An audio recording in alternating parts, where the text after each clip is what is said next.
नमस्कार स्टूडेंट्स। आज हम कोटा विश्वविद्यालय के बीए द्वितीय वर्ष लोक प्रशासन के द्वितीय पेपर राज्य प्रशासन के संबंध में जो नेक्स्ट टॉपिक है राज्यपाल या गवर्नर, इसके संबंध में चर्चा करेंगे।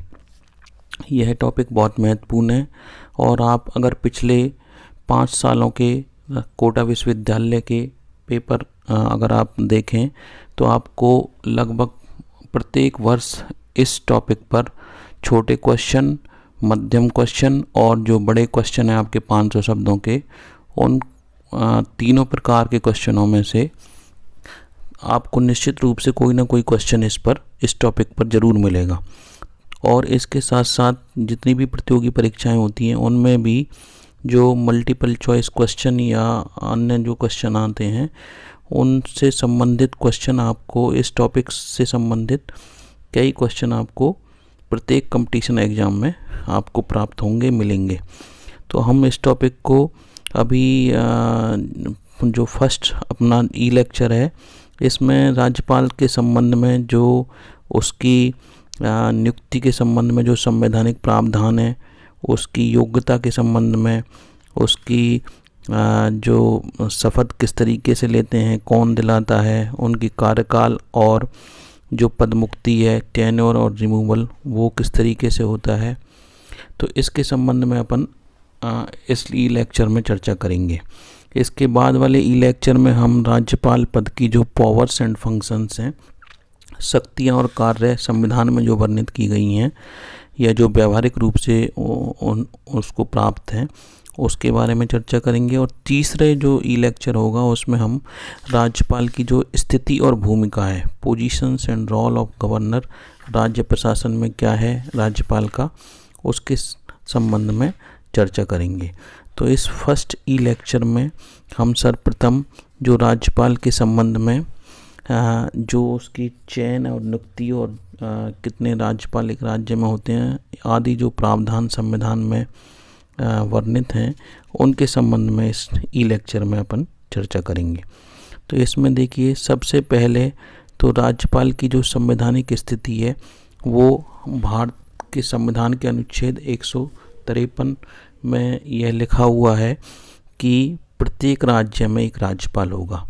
यानी कि भारत में जितनी भी एंटाइटी हैं, जैसे कि मैंने पहले वाले ई लेक्चर में आपको बताया कि टोटल 36 एंटाइटीज हमारे पूरे भारत में हैं, जिनमें कि 28 राज्य हैं और 8 संघ शासित प्रदेश हैं। तो प्रत्येक राज्य के लिए संविधान में यह व्यवस्था की गई है अनुच्छेद 155 के अनुसार अनुच्छेद 153 के अनुसार कि प्रत्येक राज्य में एक राज्यपाल होगा। लेकिन संविधान में ये लिखा हुआ है इस अनुच्छेद में 153 में कि 2 या 2 से अधिक राज्यों के लिए भी एक राज्यपाल हो सकता है। यह मूल संविधान में नहीं लिखा हुआ था। यह संविधान संशोधन जो अधिनियम 1956 में ये पारित किया गया कि एक ही व्यक्ति को 2 या 2 से अधिक राज्यों का राज्यपाल भी नियुक्त किया जा सकता है। तो आप इसको ज़रूर ध्यान रखें, ये तथ्य प्रतियोगी परीक्षाओं में अक्सर पूछ लिया जाता है। नेक्स्ट जो इसके बाद जो प्रावधान है कि अनुच्छेद 155 से संबंधित है कि राज्यपाल की चयन और नियुक्ति किस तरीके से होती है।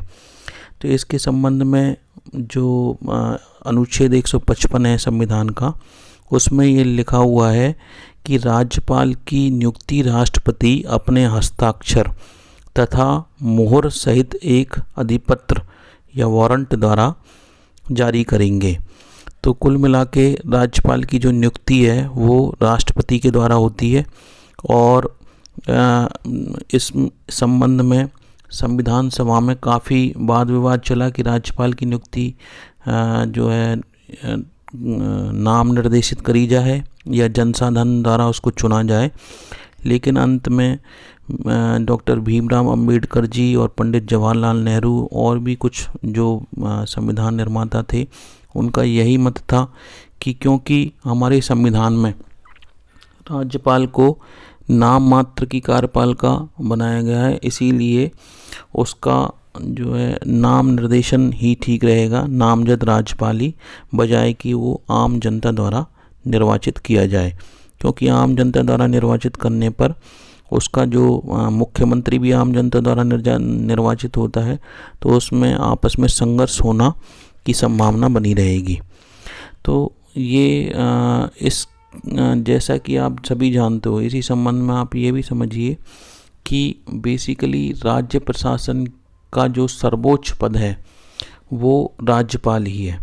हमारे संविधान में राज्य प्रशासन की जितनी भी शक्तियाँ लिखी हुई हैं वो सब कार्यपालिका के संबंध में राज्यपाल में निहित गई हैं। और राज्यपाल ये न केवल कार्यपालिका का प्रमुख है, बल्कि जो राज्य की विधायिका है उसका भी वह अभिन्न अंग होता है। राज्य की विधायिका में जनरली कुछ राज्यों में एक ही सदन है, जैसे विधानसभा, और कुछ राज्यों में 2 सदन है, विधानसभा और विधान परिषद। लेकिन इन 2 सदनों के अतिरिक्त जहाँ एक सदन है तो वहाँ विधानसभा और राज्यपाल, और जहाँ 2 सदन है वहाँ विधानसभा, विधान परिषद और राज्यपाल, ये तीनों ही विधायिका के अंग कहलाते हैं। तो राज्यपाल इस तरीके से राज्य की जो विधायिका होती है उसका अभिन्न अंग होता है, और साथ ही साथ वह जो राज्य की कार्यपालिका शाखा है उसका भी सर्वोच्च प्रमुख होता है, और उसका नाम मात्र का जो अध्यक्ष है वो भी होता है। तो कुल मिलाकर हम ये कह सकते हैं कि राज्यपाल विधायिका और कार्यपालिका दोनों में व्याप्त है। अब हम राज्यपाल बनने के लिए किसी भी व्यक्ति में क्या अहर्ता या योग्यताएं, क्वालिफिकेशंस जरूरी हैं, इनके संबंध में चर्चा करते हैं। तो राज्यपाल बनने के लिए यह जरूरी है कि पहली बात वह भारत का नागरिक हो, दूसरा उसकी आयु कम से कम 35 वर्ष कंप्लीट होनी चाहिए, तीसरी जो आवश्यकता है वह यह है कि वह संसद या राज्य विधान मंडल के किसी भी सदन का सदस्य नहीं होना चाहिए, और जो चौथी आवश्यकता है वह है कि वह किसी भी लाभ देने वाले जो सरकारी पद हैं उस पर कार्यरत नहीं होना चाहिए। यहाँ पर आपको ये ध्यान में रखना है कि राज्यपाल के पद हेतु किसी भी तरह की कोई शैक्षणिक या व्यावसायिक योग्यता हमारे संविधान में निर्धारित नहीं करी गई है।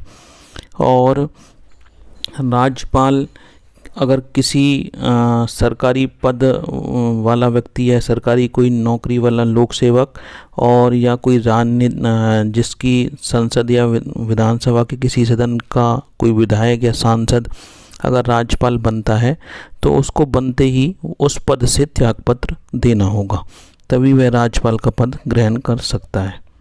अगर हम व्यावहारिक स्थिति देखें तो इस पद पर जो नियुक्ति है वह बेसिकली जो केंद्रीय सरकार है, जो कि प्रधानमंत्री के नेतृत्व में कार्यरत रहती है, वो उस केंद्रीय मंत्रिमंडल की इच्छा पर यह निर्भर करता है कि किसी राज्य में किस व्यक्ति को राज्यपाल बनाया जाए। और सामान्यतः व्यावहारिक रूप से इस पद पर राजनीतिक दल के नेताओं, मंत्रियों, सांसदों, विधायकों या विशिष्ट योग्यता प्राप्त कोई गैर राजनीतिक व्यक्ति, शिक्षाविद आदि को इस पद पर जनरली नियुक्त करा जाता है।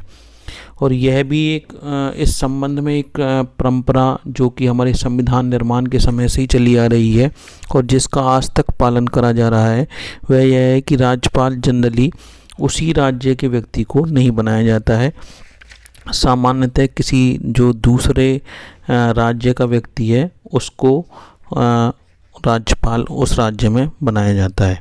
इस संबंध में संविधान सभा में भी यह अपेक्षा करी थी कि राज्यपाल पद पर किसी ऐसे व्यक्ति को नहीं नियुक्त करा जाए जो कि उस राज्य का निवासी हो।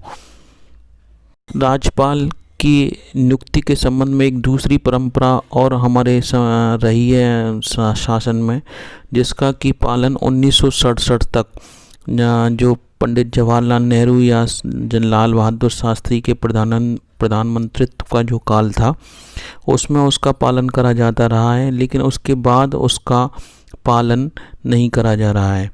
वह परंपरा थी कि जब राज्यपाल जिस राज्य में नियुक्त करा जा रहा है उस राज्य के मुख्यमंत्री से सामान्यतः जो केंद्रीय सरकार है वह परामर्श करती थी, लेकिन आज यह स्थिति है कि राज्यपाल सामान्यतः केंद्रीय सरकार जिस राज्य में राज्यपाल नियुक्त किया जा रहा है उससे बिना परामर्श किए ही नियुक्त करा जा रहा है। राज्यपाल की नियुक्ति होने के पश्चात राज्यपाल को एक शपथ लेनी होती है। यह शपथ राज्य के जो उच्च न्यायालय के मुख्य न्यायाधीश हैं, अगर मुख्य न्यायाधीश नहीं है तो जो भी वरिष्ठतम न्यायाधीश हैं उसके द्वारा राज्यपाल को दिलाई जाती है। शपथ से पूर्व राज्य के जो मुख्य सचिव हैं वो राष्ट्रपति द्वारा जो राज्यपाल का नियुक्ति आदेश जारी हुआ है उसको पढ़कर सुनाते हैं। और ये जो शपथ का प्रारूप है ये संविधान के अनुच्छेद 159 में वर्णित है। इसमें राज्यपाल जो बेसिकली संविधान और विधि के परिरक्षण, संरक्षण और प्रतिरक्षण यानी कि प्रिजर्व, प्रोटेक्ट एंड डिफेंड करेंगे उस संविधान और विधि को, इसकी शपथ लेते हैं। और साथ ही साथ जिस राज्य में वो नियुक्त होते हैं उसकी जनता की सेवा और कल्याण की भी शपथ इसमें लेते हैं। तो ये आपको ध्यान में रखना है। ये कई बार प्रतियोगी परीक्षा में इस क्वेश्चन को पूछा गया है कि राज्यपाल संविधान और विधि के परिरक्षण, संरक्षण और प्रतिरक्षण की शपथ लेते हैं, जो कि राज्य के जो मुख्य न्यायाधीश होते हैं अगर वो नहीं है तो वरिष्ठतम न्यायाधीश की उपस्थिति में यह शपथ दिलाई जाती है। राज्यपाल का कार्यकाल कितना होगा और उसकी पदमुक्ति किस तरीके से होगी, इसके संबंध में संविधान के अनुच्छेद 156 में वर्णन है। तो उसमें लिखा गया है कि राज्यपाल राष्ट्रपति के प्रसाद पर्यंत अपना पद धारण करेगा। तो सामान्यतः अगर हम व्यावहारिक रूप से देखें तो जो राज्यपाल की पद अवधि है वह 5 वर्ष की होती है, लेकिन कब राष्ट्रपति कभी भी राज्यपाल को पद मुक्त कर सकता है। तो इस तरीके से जो संविधान में राज्यपाल को हटाने की कोई अन्य प्रक्रिया वर्णित नहीं है या कोई महाभियोग वगैरह कोई नहीं लगाया जाता। केवल राष्ट्रपति के प्रसाद पर्यंत लिखने का मतलब है कि राष्ट्रपति जब चाहे राज्यपाल को अपने उसके पद से हटा सकते हैं। और व्यावहारिक स्थिति यह है कि केंद्र और राज्य में जब विपरीत दल की सरकारें गठित हो जाती हैं तो राज्यपाल हटाए जाते रहे हैं। तो इस प्रकार से इस ई लेक्चर में हमने राज्यपाल के संवैधानिक से संबंधित कई प्रावधानों पर अनुच्छेद 153 से लेके अनुच्छेद 157 तक जो मुख्य रूप से राज्यपाल के चयन, राज्यपाल की योग्यताएं, राज्यपाल के हटाने और सब राज्यपाल की शपथ, इनसे संबंधित हमने अध्ययन कराया। नेक्स्ट ई लेक्चर में हम राज्यपाल के कार्य और शक्तियां जान